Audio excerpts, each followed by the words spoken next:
어려운 경제 사정 때문에 일용직부터 각종 알바까지 안 해본 일이 없다고 말하는 배우가 있습니다. 그는 바로 충무로계의 신스틸러라 불리는 배우 김성균인데요.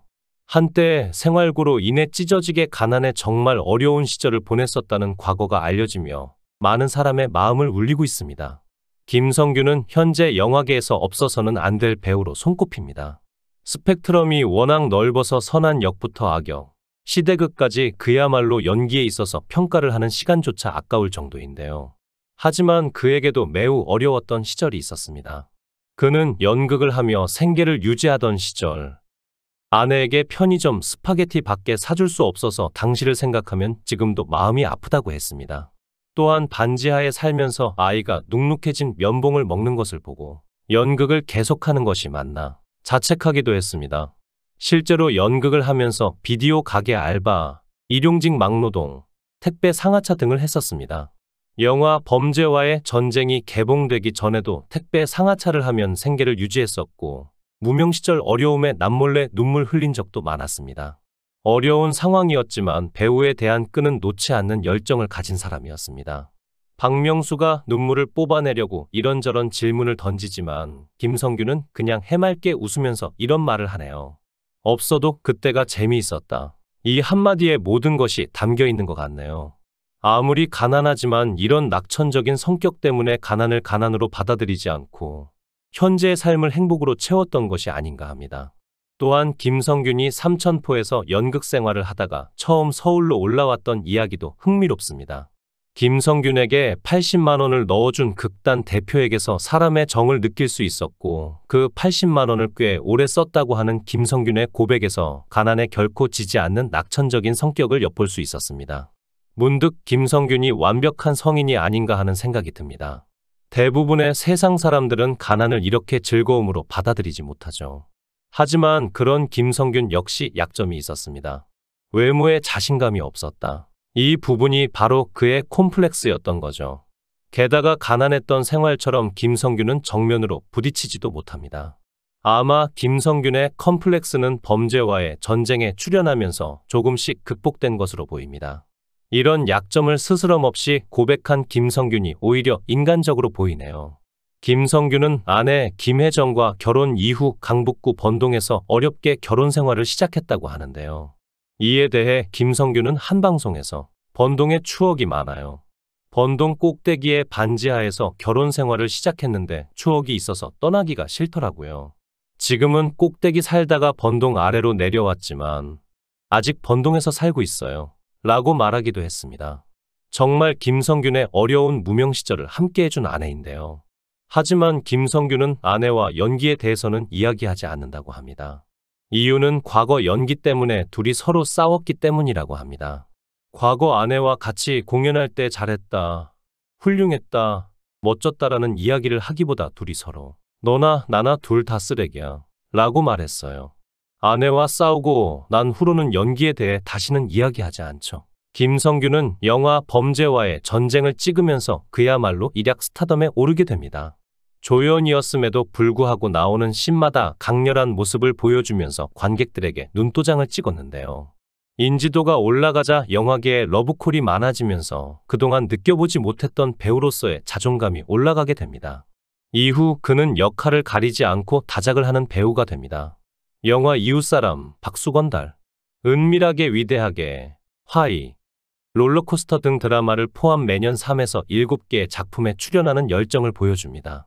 그가 대단한 것은 단순 다작 때문이 아닙니다. 유머러스한 캐릭터부터 악랄한 악역, 옆집 아저씨 같은 푸근한 역할까지 모두 완벽하게 소화해내면서 흠잡을 게 없는 배우로 알려지게 됩니다. 특히 2013년에는 영화 화이, 용의자, 군도가 드라마 응답하라 1994를 통해 전혀 다른 모습을 보여주면서 같은 연기자가 맞나? 라는 극찬을 받게 됩니다.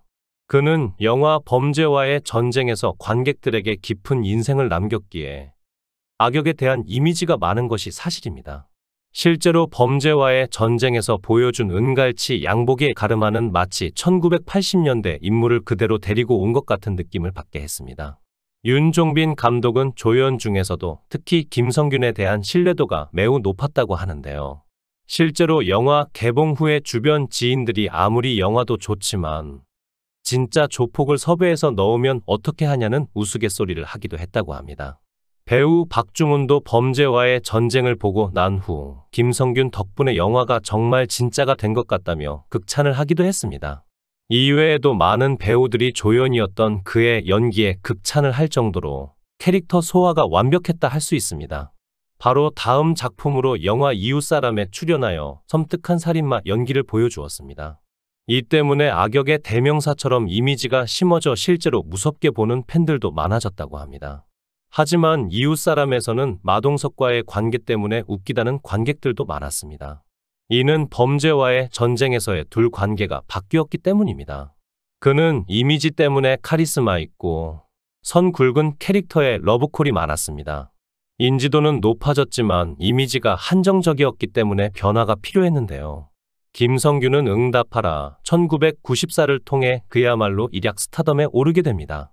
무서운 이미지를 벗어던지고 귀여우면서도 털털한 느낌의 삼천포 역을 찰떡같이 소화해내면서 대중에게 연기파 배우라는 인식을 심어주게 됩니다.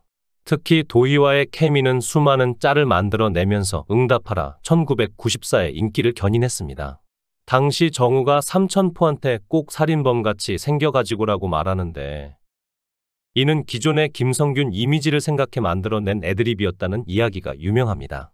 배우 김성균은 1980년생으로 올해 나이 44세로 알려져 있습니다. 하지만 늘 배역 때문에 자신과 사뭇 다른 느낌을 주곤 하죠. 실제로 응답하라 1994에 출연했던 정우보다 1살이 많고 범죄와의 전쟁 하정우보다는 2살이 어립니다.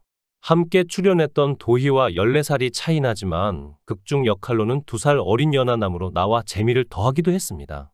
응답하라 1994 카메오로 출연해 화제를 모았던 김민종은 김성균을 처음 보고 왠지 나이가 많을 것 같아서 말을 쉽게 못 놓았다고 합니다. 알고 보니 김민종이 9살 많은 형이었는데 다소 충격적이었다 말하기도 했습니다. 김성균이 이같이 동료 배우들에게 나이에 대한 오해를 받는 것은 역시 연기력 때문입니다.